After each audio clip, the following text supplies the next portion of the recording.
Sylhet MC college মাঠ। এখান থেকেই আলোচনা পেশ করবেন ডক্টর মিজানুর রহমান আজহারি আগামী 11 তারিখে।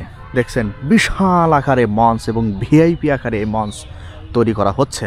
বাজায় এটা হচ্ছে মিডিয়ার জন্য, তাহলে চিন্তা করেন কত সব মিডিয়া হতে পারে এবং ইউটিউবাররা যারা আছে তাদের জন্য এটা করে দেওয়া হয়েছে। শুধু এখানে কেন না, ওই যে ওখানে একটা আছে ওটাও কিন্তু মিডিয়ার জন্যই করে দেওয়া হয়েছে। এবং আজহারির নিরাপত্তার জন্য এটা হচ্ছে সামনের মঞ্চ এবং পিছনে দেখেন কিভাবে করে দেওয়া হয়েছে। এখানে পিছনে মেহমানরা থাকবেন এবং পিছন দিক থেকে কিন্তু ওই যে ওটাও একটা সিঁড়ি, মানে যাতে করে আজহারি সাহেবের কোনো ঝামেলা না হয় এবং তার নিরাপত্তার স্বার্থেই এই পিছনের এই মঞ্চটা করে দেওয়া হয়েছে। এখানে একটা প্রজেক্টর থাকবে, দেওয়া হবে ইনশাআল্লাহ। আলহামদুলিল্লাহ, উনি তো আমাদের সিলেটে না প্রত্যেকটা মানুষের ওই খুবই আনন্দিত ওনাকে দেখার জন্য। প্রত্যেকটা ইয়ং জেনারেশন যারা আছে মানে পাগল। উনি তো আবার 5 বছর পর উনি তাফসিরুল কুরআন মাহফিলে বাংলাদেশে ছিলেন না অনেক ষড়যন্ত্রকারীদের জন্য। 5 বছর পরে উন্মুক্ত পরিবেশে উনি সিলেটে 3 নাম্বার প্রোগ্রাম করতেছেন। আলহামদুলিল্লাহ। আপনারা যে এই যে মাঠটা যে দিছেন, এই মাঠে আপনাদের আইডিয়া কত লক্ষ লোক ধারণ ক্ষমতা? আমাদের তো মনে করেন দায়িত্বশীলরা দিয়েছেন প্রায় 6 লক্ষ মানুষ, মানে শুধু মাঠের ভিতরে আর কি আমরা কাজ করতে পারবো ইনশাআল্লাহ। মানে এই মাঠে 6 লক্ষ? জি। কিন্তু 6 লক্ষ তো বেশি হবে। 6 লক্ষ বেশি হলেও আশপাশে আমাদের কিছু মিনি মাঠ আছে, যেমন ওই জিএমসি কলেজের হোস্টেলের মাঠ আছে, রাস্তাঘাট প্রজেক্টর দেওয়া হবে। হ্যাঁ, এখানে প্রজেক্টর দেওয়া হবে এবং এদিকে টিলাগড় এবং আম্বরখানা পর্যন্ত কোনো গাড়ি ঘোড়া এদিন ঢুকবে না।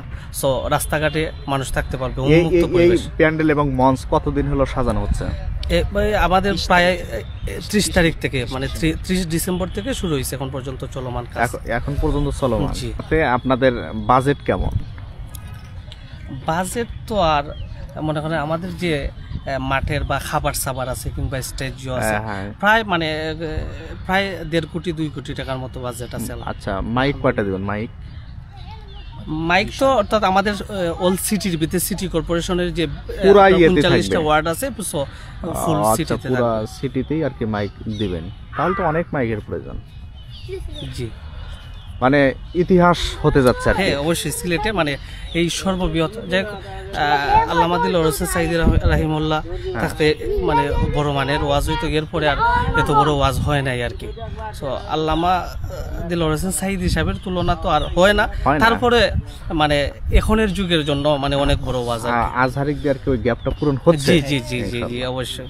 এই মাঠটাও দেওয়া হয়েছে। জি জি জি, এই মাঠটা দেওয়া হয়েছে এবং পাশাপাশি এই যে এখানে আরেকটা মাঠ আছে, এটাও দেওয়া হয়েছে।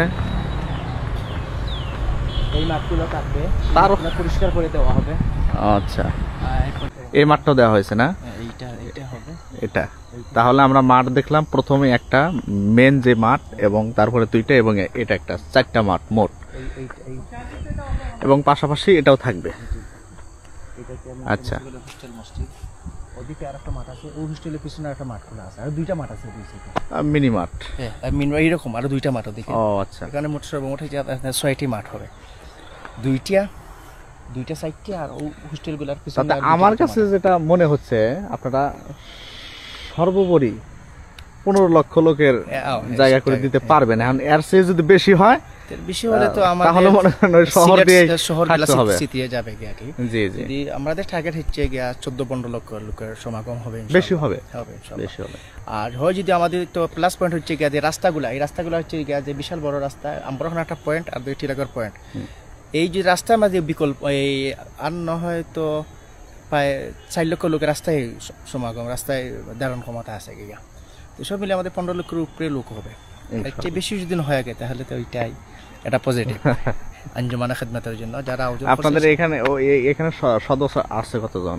মানে আঞ্জুমানের একটা আঞ্জুমানে তো আমাদের স্বেচ্ছাসেবক হিসেবে 3000 স্বেচ্ছাসেবক থাকবে। এরপরে তো স্বেচ্ছাসেবক শৃঙ্খলা বিভাগের দায়িত্বে থাকবে 3000। তো মাঠেই থাকবে, মাঠের আশপাশ মিলে যা, মানে ওনারা তো স্বেচ্ছাসেবকের দায়িত্ব পালন করবে। হ্যাঁ, 3000 মাঠ প্লাস হলে গিয়া এই বিভিন্ন পয়েন্ট, এই সপ্তাহ মিলে 3000 স্বেচ্ছাসেবক থাকবে আমাদের।